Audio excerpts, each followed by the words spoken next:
నమస్తే రమగారు. నమస్తే జయ. రమగారు, మనకి సంకటహర చతుర్థి ఉంది. ఈ రోజు యొక్క విశిష్టత. ప్రతి నెల వస్తుంది. అవును. నెల నెల వచ్చేది. పౌర్ణమి తర్వాత వచ్చే 4వ రోజు. దీంట్లో ఒక సాధారణ నియమం ఏంటంటే చవితి రాత్రిపూట ఉండాలి. పగలు చవితి అయిపోయింది అనుకో 4 గంటలకు అయిపోతుంది. ముందు రోజు రాత్రి ఎన్నింటికి వచ్చిందో చూసుకుని రాత్రిపూట చేయాలని చెప్తారు. ఈ సంకటహార చతుర్థులు చేయటము మన వైపు కంటే ఎక్కువగా తమిళ, కర్ణాటక, మహారాష్ట్ర ప్రాంతాల్లో కనపడుతుంది. ఈ ప్రాంతాల్లో గాణాపత్యం అని ఒక ప్రత్యేక మతం ఉంది జయ. మనకి ఉన్నాయి కదా రకరకాల మతాలు, శైవం, వైష్ణవం, సౌరం, శాక్తేయం. దాంతోపాటు గాణాపత్యము అంటే గణపతి యొక్క మతం. విశేషంగా మహారాష్ట్రియన్స్ కనపడతారు. వాళ్ళు ఎక్కువగా బప్ప, గణపతి బప్పానే, బప్ప అన్నిటికీ బప్పానే. మిగిలిన దైవాల కంటే కూడా ఎక్కువగా గాణాపత్యం మనకి మహారాష్ట్రలో కనపడుతుంది. కర్ణాటకలో, తమిళనాడులో కూడా కనిపిస్తుంది. మనం వాళ్ళ వెనకాల వాళ్ళం, మనకు కొంత తక్కువే. మనం విశేషంగా చేసేది ఏంటి? గణపతి నవరాత్రులు, చతుర్థి చేసుకుంటాం. ఏదో చతుర్థి చేసుకోవటమే.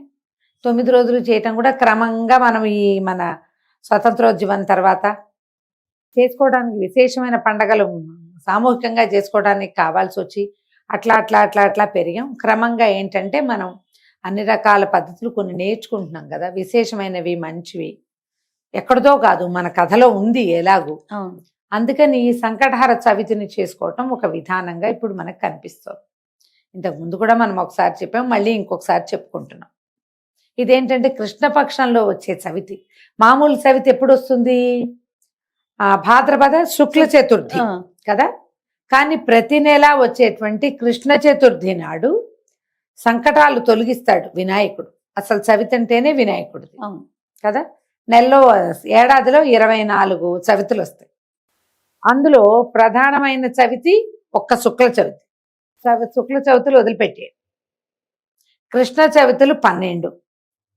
మనము కుమా పిల్లలకి చదువు రాకపోయినా, బుద్ధిమాంద్యం ఉన్నా, మాటలు రాకపోయినా, చెప్పుడు మాటలు విని చెడిపోతున్నా, మన మాట అస్సలు వినకపోయినా, ఎందులోకి వెళ్ళాలి, ఏం పని చేయాలి అన్న అవగాహన తెలివిడి లేకపోయినా గణపతి ఆరాధన చేయవచ్చు. మామూలుగానే మనం ఏదైనా పని మొదలు పెడితే ముందు గణపతినే ప్రార్థిస్తాం. మొదటి ప్రార్థన ఆయనదే కదా.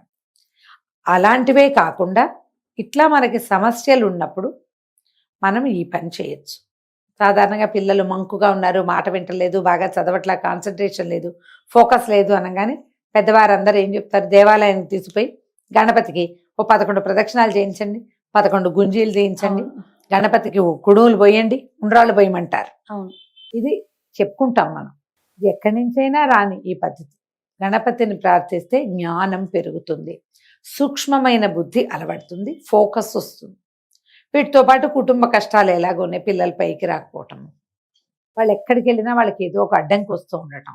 ఇప్పుడు వాళ్ళు ఎవరికైనా మన పిల్లలకి అడ్డంకి వస్తే మనకు వచ్చినట్టే అది. అంతే కదండి. తల్లులు ఎక్కువగా ఇవి చేస్తూ కనపడతారు. కుటుంబాల్లో చేసుకుంటారు, ఎవరైనా చేసుకోవచ్చు. దీనికి ఆనమాయితీ కావాలి, ఆను కావాలి లేదు, హాయిగా చేసుకోవచ్చు. దీనికి చేసుకోవడానికి పెద్ద పద్ధతి ఉంది, సింపుల్ పద్ధతి ఉంది, ఈజీ పద్ధతి కూడా ఇంకొకటి ఉంది. 3 చెప్దాం.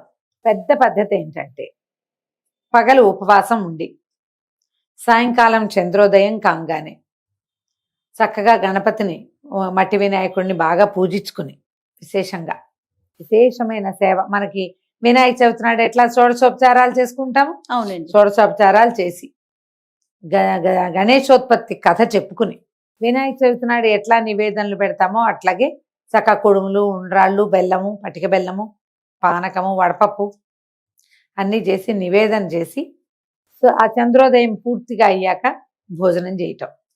ఇప్పుడు ఇన్ని రకాలు చేయాలంటే ఈ ఉద్యోగస్తులు, చిన్నపిల్లల వాళ్ళు, కొంతమంది చేయి పట్టని వాళ్ళు కష్టపడతారు. రెండో మెథడ్, పూర్తి ఉపవాసం కాకుండా మధ్యాహ్నం ఏదైనా టిఫిన్ తిని అన్నం తినకుండా సూర్యాస్తమయం అయ్యాక కనీసం 11 అయినా ఉండ్రాళ్ళు చేసి అంత పానకము, ఆ మాత్రం పెసరపప్పు నానబెట్టుకుని పానకం తయారు చేసుకోవటం, వడపప్పు చూపిస్తున్నా కదా, అవి స్వామివారి దగ్గర పెట్టి సింపుల్గా గణపతి పూజ చేసుకుని ఈ కుడుములు నివేదన చేసి దండం పెట్టుకుని హారతి ఇచ్చేసి స్వామివారికి భోజనం చేసేయటం. Easy method. ఉపవాసం ఉంటారో ఉండరో ఏదో ఒకటి మీకు దోచింది. సంకటహర చతుర్థి నాడు సాయంకాలం గణపతి ఆరాధన జరిగే ఏ దేవాలయానికైనా వెళ్ళిపోయి అక్కడ అష్టోత్తరమో ఏదో పూజ చేస్తారు, అది చేయించుకుని హారతి ఇచ్చే వేళకు చూసి దండం పెట్టుకుని ప్రసాదం పెడతారు, పుచ్చుకోండి. సంకటహర చతుర్థి నాడు ఇలా కూడా చేసుకోవచ్చు. ఓకే. మీరు ఏది చేయగలిగితే అది చేయండి. ప్రతి నెల వస్తాయి. దీనికి ఈజీ మెథడ్ ఏంటి, మన దగ్గర ఒక క్యాలెండర్ ఉంటే క్యాలెండర్లో వాళ్ళే బుజ్జి వినాయకుడు బొమ్మ వేసి కనపడుతుంది. మీరు రౌండ్ ఆఫ్ చేసి పెట్టుకోండి. గ్రీన్ కలర్ తోటో రెడ్ కలర్ తోటో గుర్తుంటుంది. ఫోన్లో పెట్టుకోండి, లేకపోతే రిమైండర్స్ పెట్టుకుంటాం కదా, ఈరోజు సంకటహర చతుర్థి అని అదే మనకి తట్టి లేపుతుంది పొద్దున్నే.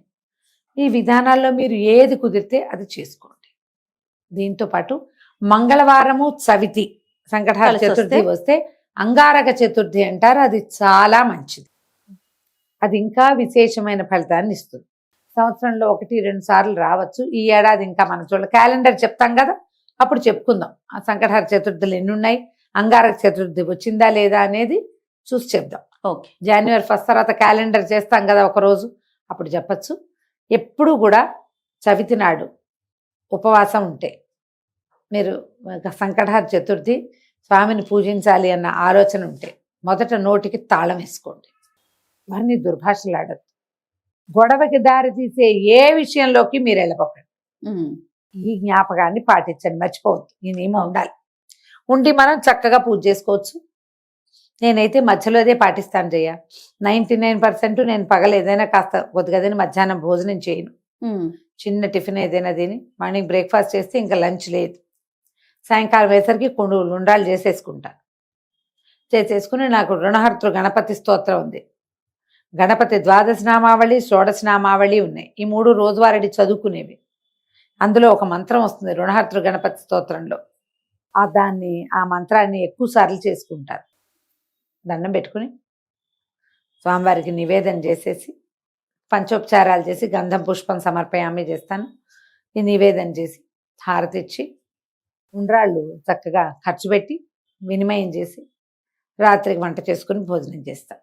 అసలు 3 వంతులు పెద్ద వంట కూడా చేయటం లేదు, కుడుములతోటే గడిపేస్తా కూడా నేను. అవి ఎక్కువే అవుతూ ఉంటాయి కాబట్టి నేనైతే ఇదే పాటిస్తా. అవకాశం కుదిరి ఏదైనా గుడికి వెళ్ళగలిగామంటే మరీ మంచిది. చక్కగా దేవాలయంలో స్వామివారికి హారతి ఇస్తారు, మంగళ నీరాజనాలు ఇస్తారు, అవన్నీ చూడొచ్చు. ప్రసాదం అక్కడ చేస్తారు, స్వామివారి నివేదన చేయబడుతుంది కాబట్టి అది తెచ్చుకుంటే ఇంకా మంచిది.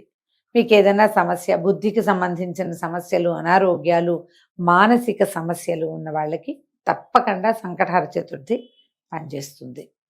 మీ అవకాశాన్ని బట్టి ఎలా కుదిరితే అట్లా చేసుకోండి. తప్పకుండా రమ్మగారు. నమస్తే. నమస్తే జీ.